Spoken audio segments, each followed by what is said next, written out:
Welcome back, guys. So we're going to do a problem solving geometry with proportion. We're going to be learning how to do a geometric mean here. When you see the word geometric mean, it basically means that you have two positive numbers, A and B, and you're going to have it in such a way that this is what your geometric mean look like. You have these two the same diagonal and the other two not. And when you cross multiply, you're going to find out it's going to be in the form of x equals square root of a times b. So that's what geometric means. You're going to take some of these two numbers to square root to find your x. A couple of things I want you to know about proportion. When you have a over b and you have c over d, you can go ahead and switch the diagonal. You can go b over d. Part of the reason why you can do that is because when you cross multiply, you can decide how you want to change it. Here, let me just show you an example real quick. So when you cross multiply these two, you have a times d equals b times c. See that? So you could leave a b here, bring c down here by dividing both sides by c. And over here you can divide both sides by d and bring it down here. So that's the example of why this works. The other proportion I want you to know is when you have a over b equal c over d. If you have a plus b over here, you can do the same thing here.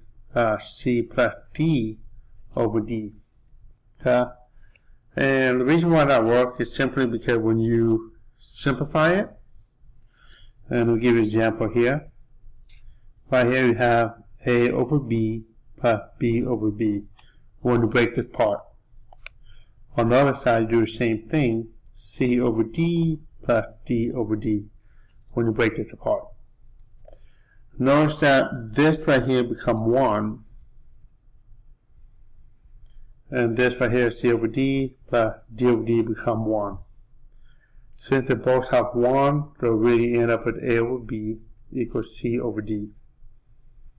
So it's about the same. Alright, so let's go ahead and do some proportion. You actually know how to do this. It's just that you're going to have to do some square root involved. So I'm going to take a look at this. If I were to separate this out, and I talk about geometric mean, that's the key hint right there. So really, even if you don't know what geometric mean, you can still solve this by doing proportion rule. So that means you can go 10 over x, or x over 10, you pick which one you want. But here I'm going to do 10 over x here, equal, same part here, x over 5. So here the setup, you should already know how to do it. When you cross multiply it, x times x, and then 10 times 5.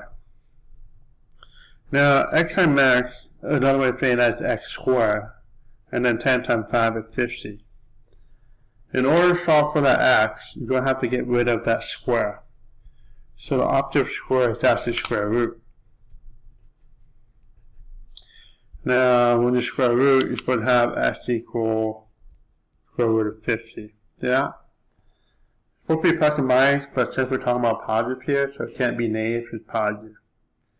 Now, if you know what geometric mean is, that means you take x equal to square root of a times b. Your a right here is 5, and your b right here is 10. So, you have 5 times 10, so that's just the square root of 5 times 10, 50.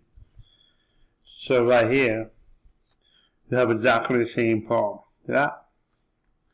Because I expect more out of you, you need to know how to simplify this. So square root of 50 right here, break it up, is 2 times 25. And square root of 25 over here is 5. So the actual answer is 5 the square root of 2. Okay? Alright, let's try some more example. Take a look at this. Again, if you know your vocabulary and you memorize it and you pass this, so that can mean that you should take x equal to square root of a times b. Here A, here B. You just substitute it in. S equals square root. Your A is 4. And your B is 9. You can multiply this out and then you go ahead and square root. But you know this stuff. When if you take a look, you should know what the square root of 4 is. And you should know what the square root of 9 is. But if you don't, that's fine. Just split it up. Break up 4, you have 2 times 2. Break up 9, 3 times 3. And then you can pull this out. And you can pull this out because they have the same number. That's the rule for square root.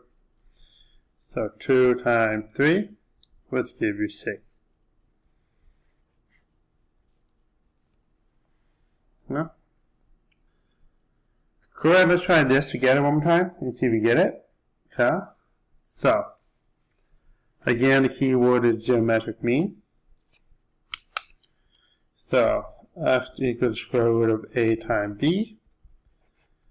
That means 25 times 8. And again, you should know what the square root of 25 is. If you don't, that's fine. Just break it up. 5 times 5, that's 25. Break up 8, which is 2 times 4. Here you can pull this out for sure, so it'll be 5. 2 times 4. But I can break up 4 more. In fact, you should know what the square root of 4 is. But if you don't, just break up 4 again. That would be 2 times 2. And notice that these two are the same number. So let's pull it out. So you have 5 times, you pull this out, 2 the square root of 2. So 5 times 2 right here is just 10, square root of 2. Okay? Go ahead and try one more problem on your own. Try a short problem and see if you can do it.